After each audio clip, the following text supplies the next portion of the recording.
주님 사랑합니다. 이 고백을 쉬지 않기를 원합니다. 네, 오늘 말씀은요, 주님을 위한 의전이라는 제목으로 함께 말씀을 나누고자 합니다. 의전 많이 들어보죠? 의전, TV에서 가끔 의전, 대통령이 뭐 할 때마다, 특히 외국에 나갈 때마다, 어떤 행사할 때마다 의전이라는 말을 많이 쓰죠. 뭐 대통령만이 아니라 뭐 여러 개, 뭐 시장도 마찬가지고, 하여튼 권력이 좀 있으면, 아니면 회사도 마찬가지고 의전이라는 것들이 있어요. 근데 외교부에서 보니까 이제 정의를 내리는 것이 뭐냐면은, 타인에 대한 상식과 배려를 바탕으로 국가 간의 관계 또는 국가가 관여하는 공식 행사에서 개인 및 국가가 지켜야 할 일련의 규범이다. 이것을 의전이라 이렇게 정의를 내리고 있더라고요. 가운데 것 빼면은 우리에게도 적용할 수 있습니다. 타인에 대한 배려, 상식, 사람을 대할 때 그 규범이라고 있잖아요. 예의가 있잖아요. 그런 것들을, 상대방을 존중하는 마음을, 배려를, 미를 염두에 두고서 그 일을 하는 거죠. 그걸 바탕으로 개인이나 국가가 지켜야 할 일련의 규범이다. 한마디로 예절이라는 거 생각이 들 수 있는 거예요. 그래서 우리가 막대게 하면 안 되죠. 그 사람을 대할 때 어떻게 대할 것인가. 자, 그래서 의전을 수행하려고 하는 사람들 입장에서는 미리 준비를 해야 되는 거죠. 그냥 몸만 딱 가고서 안녕하십니까, 예의를 갖추고 할 수 있는 게 아니에요. 사전에 이것들을 하려고 하는 사람들 입장에서는 미리 막 준비할 것들이 많아요. 의전을 준비하려고, 의전 공무원들이 있잖아요. 그런 것처럼 이러한 의전을 위해서 미리 준비하는 사람들이 있다. 그래서 의전을 수행하려면 먼저 준비를 해야 한다. 근데 우리가 이제 이것을 어떤 것을 적용하냐면 신앙으로 적용해보다라는 얘기죠. 신앙생활을 감당하는 입장에서 과연 우리는 이런 의전 일들을 감당할 수 있을까? 사람들은 먹고 살기 힘들다는 얘기 많이 하죠. 맨날 먹고 살기 힘들대요. 근데 사실 맞긴 맞아요. 먹고 살기 힘들어요. 힘든데 옛날이나 지금이나 앞으로도 계속 우리 입에서 떠나지 않는 거, 먹고 살기 힘들다. 연말 되어지면 다사다난했다. 해마다 그런 얘기 또 많이 떠오르죠. 새해가 되어지면 또 새로운 희망이 막 있다. 이런 것들이 계속 반복되어지고 있는 것이 있어요.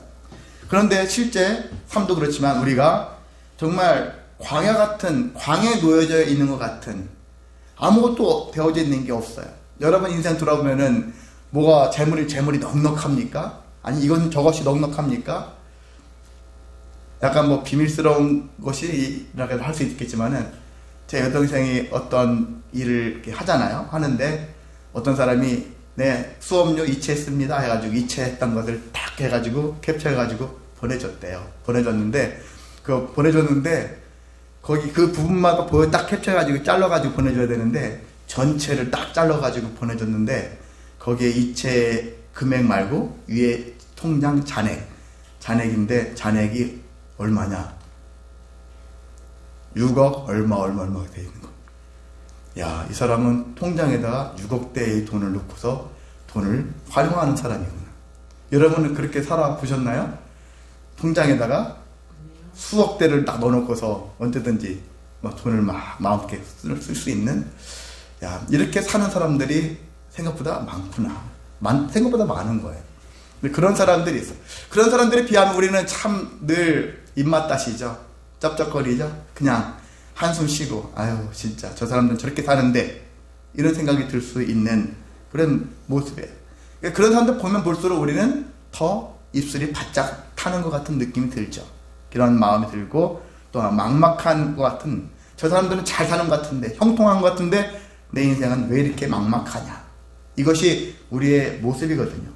그러니까 이런 나 살기도 급급한데 내가 그 누군가를 위해서, 의전을 위해서 준비하고 산다? 그것이 직업이라면 해야 되겠죠? 당연히 하겠죠? 근데 직업이 아닌 입장에서 이것을 내가 해야 되나? 나 살기도 힘들어 죽겠는데? 이런 마음 품으면 이야기가 달라진다는 얘기거든요. 즉 뭐냐면은, 성도는 우리 성도로 부름 받았잖아요. 이게 신앙생활 하지 않습니까? 그런데 신앙생활 하면서 대부분 보면은 나 때문에, 내 인생, 내 가정, 이런 일 때문에, 직장 문제, 부부관계, 아니면 자녀 문제, 여러 가지 이 일로 인해서 그거 해결하느라고 바빠요. 그것 때문에 늘 노심초사하고 살고 있어요. 그러는 가운데 누군가를 위한 의전을 준비하고 있다? 그것은 쉽지 않은 부분이라는 사실이라는 것을 말씀드리는 거예요. 그런데 성경에서는 하나님 말씀은 우리에게 그럼에도 불구하고 의전을 준비해야 된다. 아멘. 누구를 위해서요? 예, 주님을 위한 의전. 주님을 위한 의전을 준비해야 한다는 거거든요. 이것은 예외가 없는 거예요. 목회자만 하는 것이 아니라 신앙을 가진 모든 자들은 늘 주님을 위한 의전을 준비해야 된다. 주님을 어떻게 맞이할까? 주님을 위한 준비가 무엇일까? 이런 마음을 품고 살아야 한다는 것이거든요. 그래서 주님을 위한 의전은요, 예외가 없다. 모두가 해야 한다. 모두가 그 일을 해야 되는 거예요. 내가 마음에 든다고 해서 하고 마음에 들지 않는다고 해서 포기하고 그냥 중단할 수 없는 거거든요. 우리가 내 목숨이 닿는 날까지 끝까지 우리는 주님을 위한 의전을 쉬지 말아야 한다는 것입니다. 자, 왜냐? 신앙생활을 생각할 때 신앙생활은 나의 만족을 위해서 하는 겁니다 라는 마음을 가졌다면 거기서 멈추면 되는 거예요. 그만큼만 하면 되는 거예요. 그런데 신앙생활은 1차적인 것은 나의 만족이에요. 내 문제가 해결되어야 되니까. 삶의 문제를 해결받기 위해서 교회를 주님만을 위해서 막 다니는 사람은 없잖아요. 근데 자기 문제가 있으니까, 자기 인생에 과제가 있으니까 그것들을 해결받고 싶어서 또 주님을 믿기도 하거든요. 그래서 신앙생활은 그것 때문에, 그래서 내 만족함을 얻기 위해서 신앙생활을 하는 것이 1차적인 것도 있지만은 궁극적인 것, 최종 목적은 뭐예요? 그것은 하나님께 영광을 돌리는 거라고 했잖아요. 살면서 내가 제일 해야 할 것은 뭐냐? 하나님께 영광 돌립니다. 이것이 우리에게 성경에서 우리에게 요구하는 거거든요. 하나님께 영광 돌리. 예수님이 우리를 위해서 희생당하셨을 때 예수님께 영광 돌립니다. 이런 영광을 돌리는 거예요. 요즘에 더 글로리라는 그러한 드라마가 있잖아요. 학폭 관련된 것들. 더 글로리가 뭐예요? 글로리가 뭐예요? 영광이에요. 영광. 영광인데 그런 세상적인 어떤 거기서 오는 영광, 상처뿐인 영광이 아니라 어떤 거예요? 하나님께 진정 구원받은 심령의 그 마음을 가지고 너무 감사해서 너무 막 감격스러워서 영광을 돌리는 그런 모습으로 살아야 한다는 것이거든요. 그래서 신앙생활은 1차적인 것은 나도 만족스러워야 돼요. 그리고 주님을 만족시켜야 돼요. 두 가지를 같이 염두에 두는 거예요. 나만 만족하는 게 아니죠. 주님도 만족하는 거고. 나아가서 내 이웃들, 내 가정 모든 구성원들도 주님을 통해서 만족함을 누릴 수 있게 하는 것. 이것 항상 염두에 두면서 우리가 신앙생활을 하게 되어지면은 주님을 위한 의전을 행할 수밖에 없는 것이 자연스럽게 할 수 있게 되어집니다. 오늘 본문에 있는 말씀을 보겠습니다. 제사장 가문에서 태어났어요. 누가? 침례 요한이. 침례 요한, 뭐 다른 성경에서는 세례 요한인데 침례가 원래 맞는 말이니까요. 침례 요한. 침례 요한인데 또한 요한복음 쓴 요한이 아닙니다. 요한복음 쓴 요한은 예수님의 12제자 중에 한 사람이고, 침례 요한은 예수님의 사촌 형이에요. 6개월 먼저 태어난 형입니다. 이 형이 제사장 출신이에요. 제사장 집안에서 태어났던 사람이에요. 그런데 이 사람이 약간 금욕주의적인 그런 면이 있어요. 그리고 다른 사람하고는 약간 독특한 삶을 살아갑니다. 낙타 털옷을 입고 광야에서 살아요. 일반 사람들 살고 있는 곳이 아니라 광야가 자기의 처소예요. 어떻게 보면. 그리고 그곳에서 나오는 음식을 먹어요. 석청을 먹는다고 하죠. 석청은 꿀이에요. 꿀인데 일반 흙 같은 데 보면은 이렇게 뭐 안에 벌들이 집을 짓고 살잖아요. 근데 그런데 돌 사이 이런 데서 매달아가지고 거기서 꿀들이 많이 거한다면 그것들을 채취해가지고 거기서 꿀을 채취하면서 그걸로 먹고 사는 거예요. 그래서 일반 사람보다는 약간 독특한 면을 가지고 있는 사람인데 이 침례 요한은 어떤 일을 했느냐? 이 광야에서 말씀을 선포하는 거예요. 외치는 거예요. 외치는데 특히 오늘 본문에 따르면 이사야 선지자의 말씀을 인용해가지고 외쳤어요.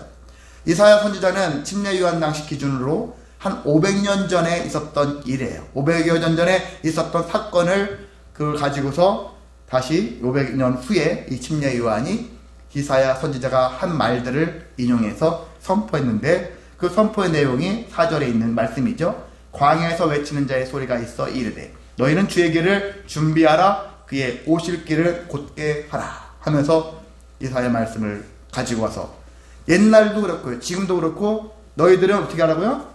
주의 길을 준비하라. 주의 길을 준비하라. 그래서 제가 의전이라는 말을 쓴 거예요. 여기서 주의 길을 준비하라는 얘기는 그의 오실 길을 곧게 하라는 것은 예수님이 초림이를 얘기해요. 초림. 한자가 말이 좀 어렵게 생겼겠지만은 쉬워요.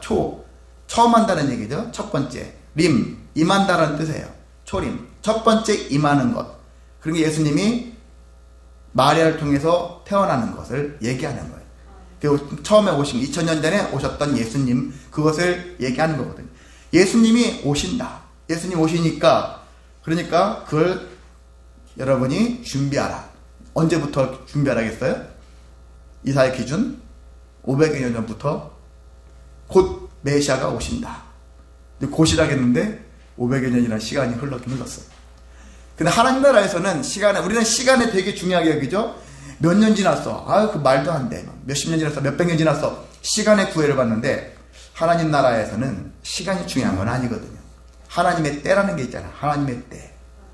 우리 때가 아니에요. 우리 기준으로 하면은 하나님이 거짓말한 것처럼 느껴지나 하나님의 때, 하나님은 필요할 때 하시는 분이기 때문에 시간, 우리가 생각하는 지금 12시네? 몇 시네? 하는 그런 기준으로 판단해서 몇 시에 내가 너 할 거야. 그게 아니라 하나님의 때에 맞는 모습으로 하나님께서는 우리에게 역사하신다. 그러니까 중요한 건 우리의 시간의 때가 아닙니다. 우리는 신앙생활 할 때는 항상 하나님의 때, 하나님의 시간에 하나님이 역사하신다 라는 것을 기대하시고 여러분이 준비하시기를 바랍니다. 그래서 그리스도의 초림을 준비하라. 그래서 침례 요한이 500여 년 후에 이 말씀을 선포하는데 곧 누구인 것을 알았습니까? 침례 요한은 그가 자기 사촌 동생인 예수가 메시아인 걸 알았어요. 그래서 요한복음 보면 뭐라고 합니까? 예수님을 보고서 보라, 세상 죄를 지고 하는 하나님의 어린 양이로다. 자기 사촌 동생인데 그렇게 얘기한다는 것은 대단한 일 아닙니까? 동생을 좀 얕볼 수도 있잖아요. 참 다른 집 자식이면은, 다른 집 동생이면은 그렇게 할 수도 있겠어요.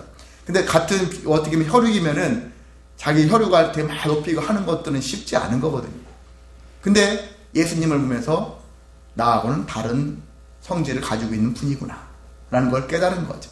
그래서 정말 이분이야말로 하나님의 아들이구나 라는 것들을 이것을 침례 요한이 알았고요. 그래서 곧 오실, 곧 행하실 예수를 준비하자 하는 마음으로 이 말씀을 했다고 볼 수 있습니다. 자, 그렇다면은 이 침례 요한은 주님을 위한 의전을 어떻게 준비하라고 말씀하고 있는가? 그것을 보면은요, 크게 두 가지가 있죠. 첫 번째가 회개해야 된다. 회개. 뭐든지 신앙생활의 가장 뭐든지 출발은 회개인 거예요. 회개. 찬양을 할 때도 사실 우리가 회개하는 마음을 가지고 찬양하고 자복하는 마음을 가지고 회개하는 거죠. 우리가 예배 가운데서 회개가 빠지지 말아야 되는 거죠. 기도할 때도 회개가 반드시 있어야 되는 거죠. 회개를 해야 되는 거예요. 회개를. 사람들이 광야에서 살다 보면, 광야 같은 인생을 살다 보면은 불편한 일들이 너무나 많이 일어나잖아요. 가정에서도 직장에서도 불편한 일, 충돌이 계속 일어나요. 서로가 친목단체 해가지고 서로 친하자고 모였는데도 불구하고 그 속에서도 다툼이 일어나가지고 모임이 깨지는 경우도 얼마나 많습니까? 목적이 친하고자 모인 건데도 불구하고 그런 일이 생기거든요. 그런데 이런 광야 같은 인생 속에서 왜 불만족이 있습니까? 사람들이 대부분 불만족하잖아요. 만족한 사람이 없거든요. 아까 얘기한 돈이 수억을 갖고 있는 사람일지라도 그 사람이 다 만족하겠습니까? 그 무언가의 불만족이 또 있다는 얘기죠. 모든 사람들은 이 세상이 삶이 광야 같은 삶이기 때문에 이런 목마름, 불만족, 그리고 막막함, 그런 마음들을 가지고 살 수밖에 없는 삶이다 보니까 우리도 모르게 뭐가 자라고 있냐면 원망이 있어요. 원망하고자 하는 마음, 탓하고자 하는 마음, 이런 마음들이 우리의 본연 중에 그런 것들 자리 잡고 있어요. 그 일이 뭔가 좀 잘못되어지면 원망하고 탓하는 게 많죠. 그래서 자녀들 같은 경우는 부모 탓을 많이 하죠. 저도 부모 탓을 많이 했던 것 같아요. 돌아보니까 참 죄송하더라고요. 그래서 저도 제 자식들이 부모 탓을 하지 않을까 그 생각도 해보면서 그래 우리가 좀 더 탓하는 것을 듣지 않도록 더 열심히 살아야 되겠구나, 조심해야 되겠구나, 이런 생각도 해보기도 하는데, 그만큼 우리 마음속에 원망하는 마음, 탓하는 마음들이 자리 잡고 있거든요. 그걸 어디서 볼 수 있느냐 하면은 광야 40년이잖아요. 모세가 함께 백성들이 인도했던 광야 40년의 인생을 돌아보면은 백성들이 하는 행위는 믿음의 행위보다는 탓하는 것, 원망하는 일들이 너무나 많은 거예요. 정말 여러분들 성경을 쭉 그 출애굽기에 관련된 과정들을 읽다 보면은 참 백성들이 탓하면서 원망하며 살았구나. 그 원망의 소리가 정말 느껴져요. 안쓰럽다는 느낌이 아니라 너희들 왜 이렇게 원망만 하니? 그런 느낌이 들을 정도로 원망의 소리가 참 많아요. 말씀 속에. 그런 말씀의 원망 소리. 그러니까 우리 인생을 돌아보면은 우리가 그랬는데 우리도 지금 마찬가지예요. 기회만 되면 원망하는 마음이 드는 거예요. 원망하는 마음. 근데 원망은 불신앙적인 태도라고 했어요. 불신앙적인 그런 마인드가 있으면 원망이 저절로 나오고, 신앙적인 마음이 더 강하면 원망하는 마음을 우리가 굳이 키우려고 하지 않습니다. 자, 원망하는 마음을 가지고는 주님을 위한 의전을 행할 수가 없는 거예요. 이런 마음을 가지고 어떤 사람들은 교회에서 어떤 행사를 막 준비하다가 자기 마음대로 안 되잖아요. 또 누군가를 원망해. 주님을 위한 의전을 지금 하고 있는데, 준비하고 있는데 그 일을 하면서 다투고 싸우고 또 막 여러 가지 일들이 발생해요. 그게 왜 그렇습니까? 원망하는 마음들을 가지고 있기 때문에 그렇다는 얘기입니다. 그래서 이런 마음을 가지고 하기 전에, 그래서 모든 일 할 때요 항상 기도하고 시작한다는 얘기가 다른 게 아니에요. 잘 되기를 기도합니다. 이런 마음도 있겠지만은요, 그 이전에 기도하는 얘기는 하나님, 이 일을 하면서 우리가 혹여나 원망하고 불평하고 미워하고 질투하고 하는 이런 일들이 없고 정말 하나님만 드러낼 수 있는 그런 행사를 행할 수 있게 달라고. 이런 마음을 가지고 시작하는 거예요. 정말 절제된 마음을 가지고, 회개하는 마음을 가지고 내가 혹시나 나의 의의를 드러내지 않게 해달라, 이런 마음으로 시작하는 거거든요. 이런 모습으로 했었을 때 그 모임은 잘 이루어져요. 그래서 축구 같은 것 봐도 잘 나가는 팀과 못 나가는 팀을 기준하면은, 못 나가는 팀은요 이기적이에요. 자기만 잘하는 거, 자기만 막 어떤 기록을 세우려고 애를 쓰는 사람, 팀워크가 없어져요. 좋은 팀은 서로가 유기적이라, 수비는 수비로서 막 철저히 잘하고, 공격대로 서로가 서로를 도와가면서 하는 팀이 강팀이거든요. 최고의 선수들을 모아놨다 해서 최고팀이 아니거든요. 제대로 된 좋은 팀은 서로가 잘 하나 되어져서 한 몸으로 마치 움직이는 것 같이 이루어지는 거죠. 성가대, 제 아내가 합창단을 좋아하거든요. 왜? 수많은 사람들이 한 목소리로, 한 마음으로, 튀는 것이 없이 한 목소리를 낸다라는 것에 대한 그런 장점이 있다라는 것이거든요. 그래서 교회를 어떻게 보면 합창을 좀 많이 하는 것도 좋다. 재창을 하든지 한 목소리를 함께 찬양하면서 영광 돌리는 행위, 이것이 필요하거든요. 자, 그런 것처럼 우리는 회개를 통해서 주님의 의전을 준비해야 되고, 회개할 때 무슨 일이 발생하냐면 우리가 보다 거룩해진다는 거예요. 보다 거룩해진다, 깨끗해진다 라는 의미도 되겠지만 다른 자들과는 생각이 다른 거예요. 왜? 나의 의를 죽이니까, 나의 의를 잠재우니까, 나의 의가 드러나지 않고 주님의 의가, 주님의 사랑이 드러나게 되어지니까 더 공동체가 하나 될 수 있다는 것이거든요. 요한이 유대 광야에서 외쳤죠? 뭐라고 외쳤습니까? 또 외친 것이 회개하라, 천국이 가까이 왔느니라. 그래서 천국이 가까이 왔으니까 너희가 회개하라. 천국이라는 것은 그런 생각이 들어요. 뭐냐면은 우리가 정말 나중에 죽어서 나중에 하나님 나라 간다 가잖아요. 그 하나님 나라가 될 수도 있고요, 한편으로는 이 천국을 예수님으로 표현할 수도 있는 거예요. 그리고 예수님이 곧 가까이 온다라는 거예요. 내게 가까이 온다라는 거예요. 예수님을 맞이할 준비 됐습니까? 그럼 여러분 어떻게 해야 되죠? 회개부터 하라는 거예요. 주님을 맞이하고 싶습니까? 회개하라는 거예요. 사실 회개하지 않고 주님이 내 안에 들어오셨습니다 하는 사람은 잘못된 거예요. 회개하는 사람에게 주님이 임하시거든요. 주님을 회개가 빠진 상태에서 주님을 맞이할 수가 없는 거거든요. 회개하는 심령, 자복하는 심령을 가지고, 그래서 주님을 맞이할 수 있는 마음을 거기서 회개에서부터 시작할 수 있는 것이기 때문에 신앙생활에서 회개는 엄청 중요한 일입니다. 그래서 우리가 회개하면은 죄를 뉘우쳐, 너 죄였잖아. 이단들, 사이비들 보면은 죄의식을 막 심어줘요. 죄의식을 심어줘요. 그래서 심지어는 교주들이 막 몸을 만져도 반항을 못하게 만들어요. 너 감히 하나님이 만지는데 네가 반항을 해? 너 그러면 거역하는 거야. 이런 식으로 죄의식 심어줘요. 근데 그런 문제를 가지고서 하기 때문에 우리가 봤을 때는 답답하죠. 아, 왜 저걸 못 벗어나? 잘못된 거 뻔한데 못 벗어나는 이유가 다 있어요. 죄의식을 강하게 심어줘가지고 거기에 세뇌돼가지고 내가 여기를 혹시 빠져나가면 거기 물 협박해서 못 나오는 것도 있지만 내가 혹시 잘못 판단해가지고 정말 이분이 하나님인데 내가 거부해가지고 나가면 나 구원 못 받으면 어떡하지? 이런 마음을 가진 자들도 있다라는 거예요. 진짜 있습니다.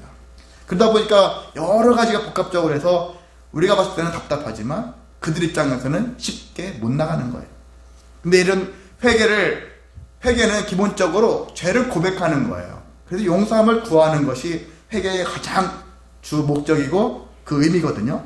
그런데 회개를 통해서 얻을 수 있는 것은 회개를 하는 사람에게서는 거룩함이 나타난다는 거예요.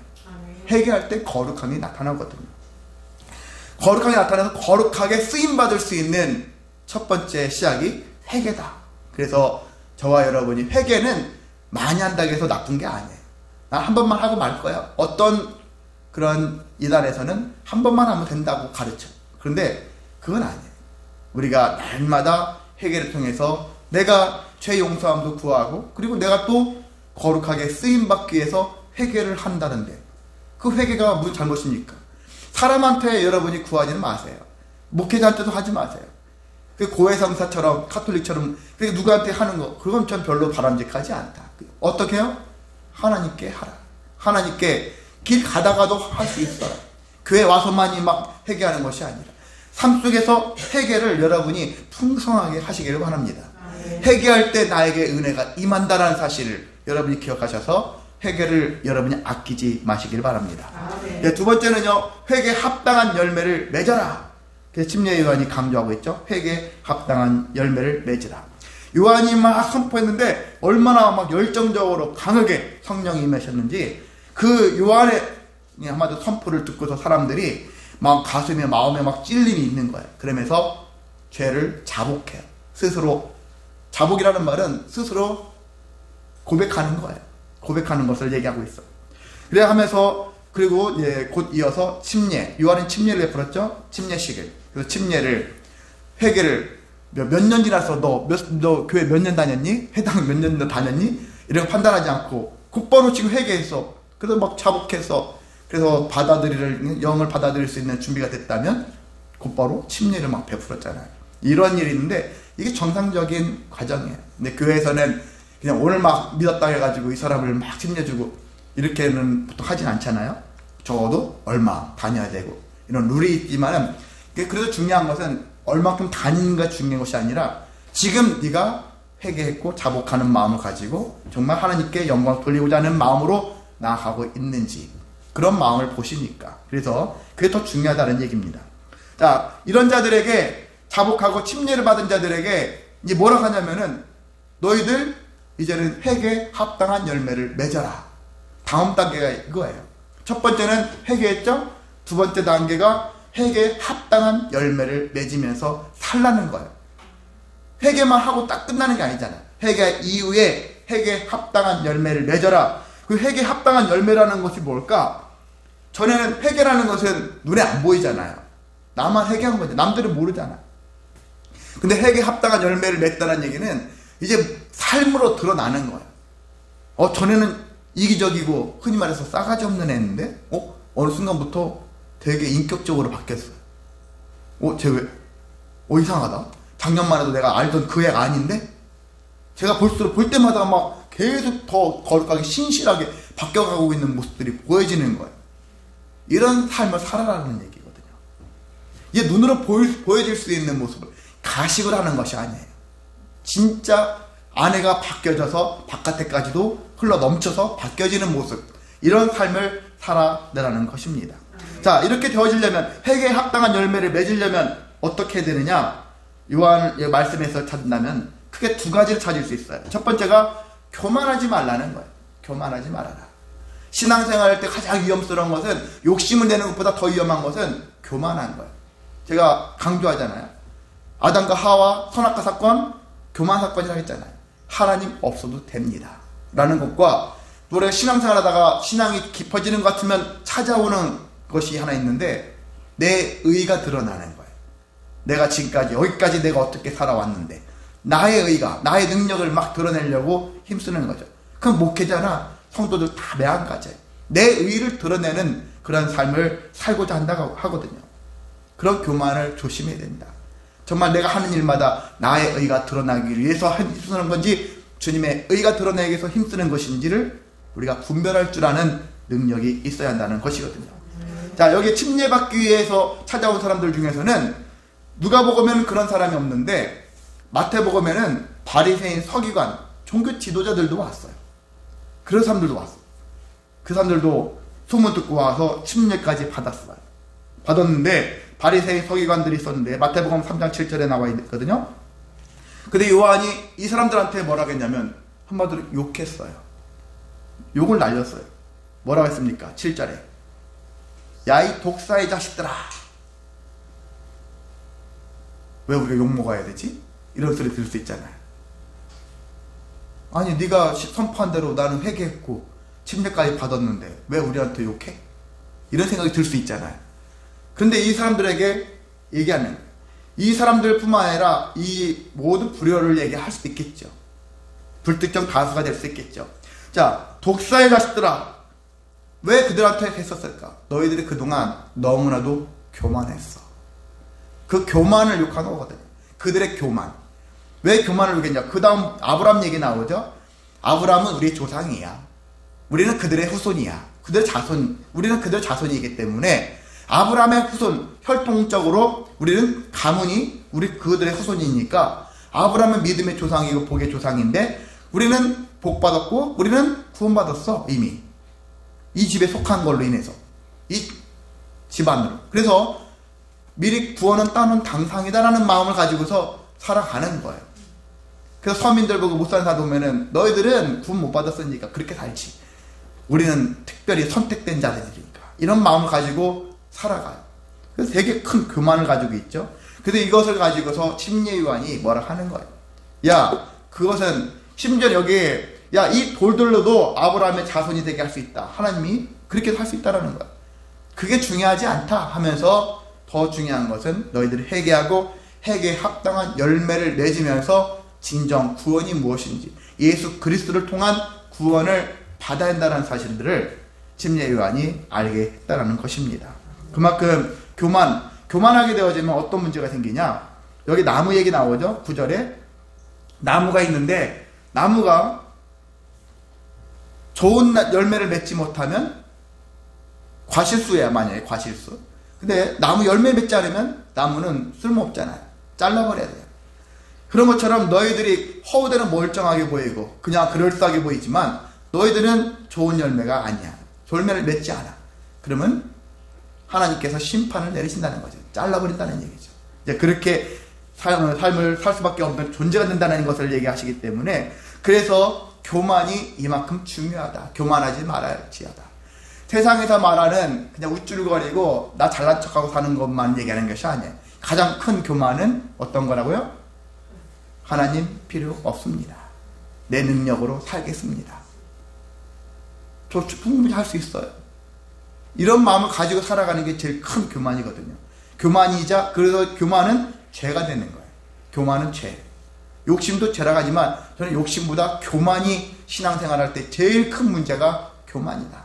그래서 교만을 여러분이 경계를 하셔야 합니다. 자, 그런 관점에서 놓고 볼 때 요한을 우리는 본받아야 하는 것이죠.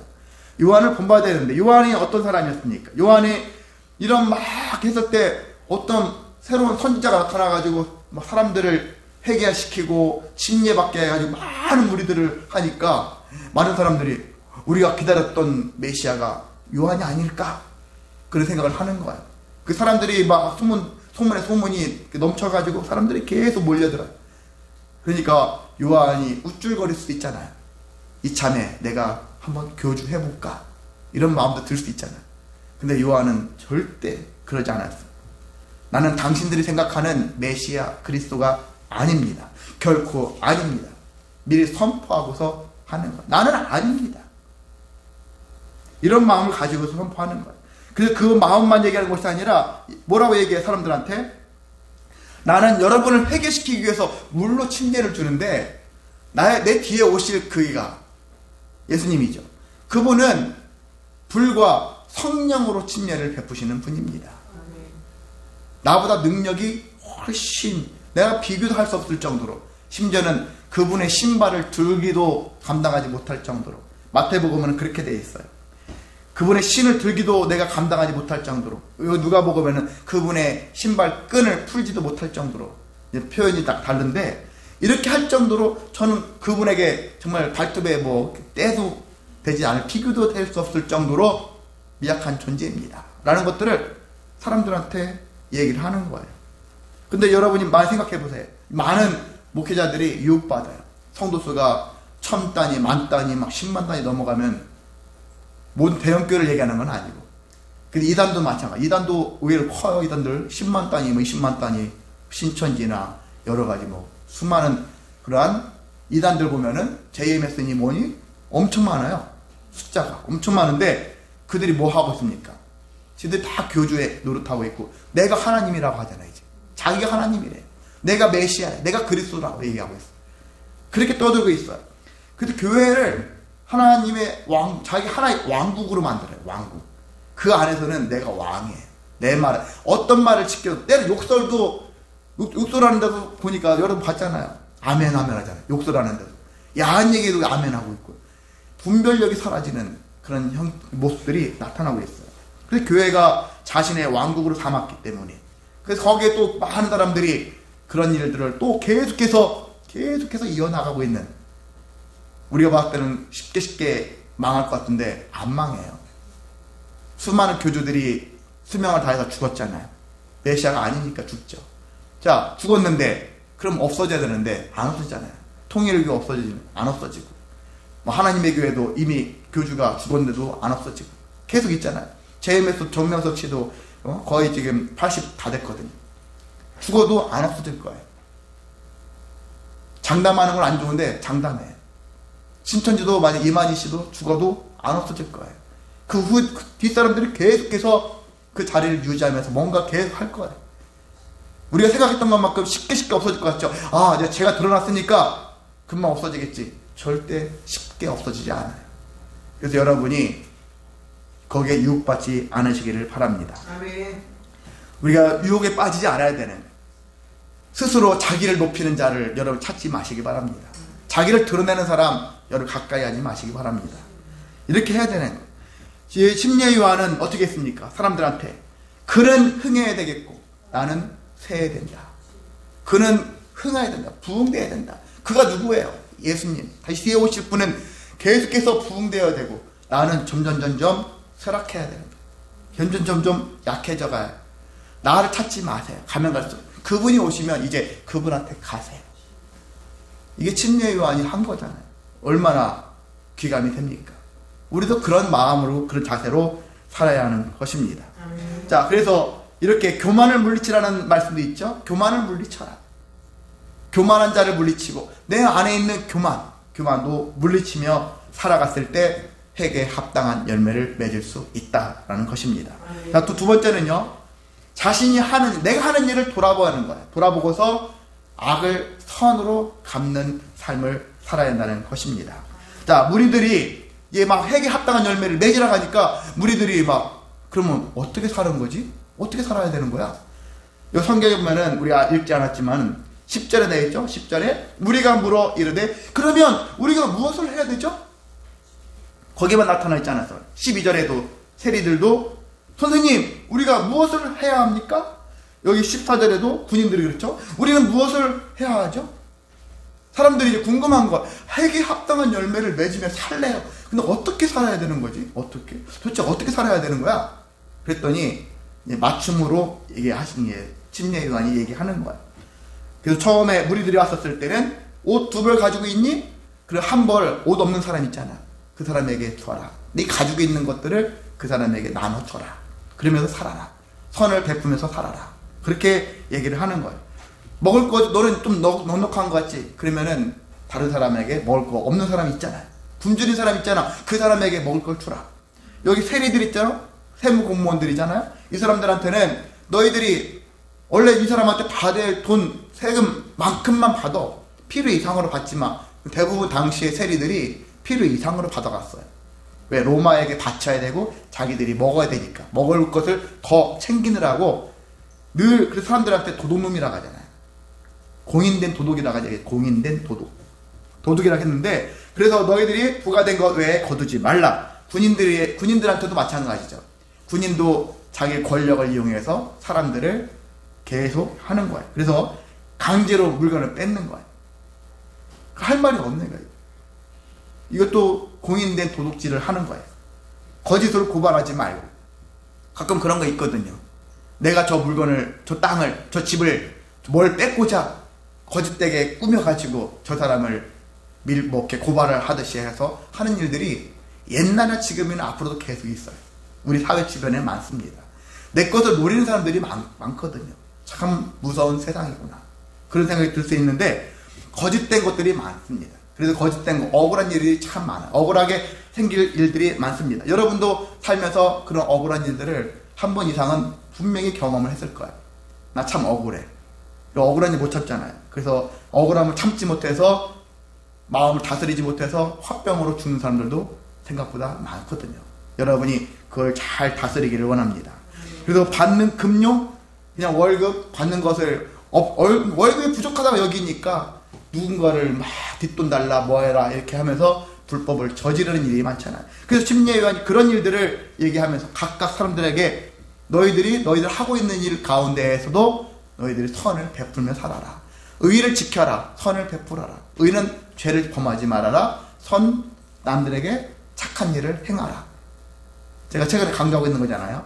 이런 부분들을 우리가 볼 수 있다는 것이거든요. 그래서 하나님 앞에서 우리 자신을 돌아보고 나의 말과 행동도 돌아보는 거예요. 내가 어떤 사람들에게 아픔, 고통을 주고 있는가? 내 말이. 그리고 내가 어떤 악한 말이나 악한 행동을 했다면은 선으로 다시 갚기 위해서 힘쓰는 삶을 살아라. 라는 것이 침례요한이 가르쳐 준 것입니다.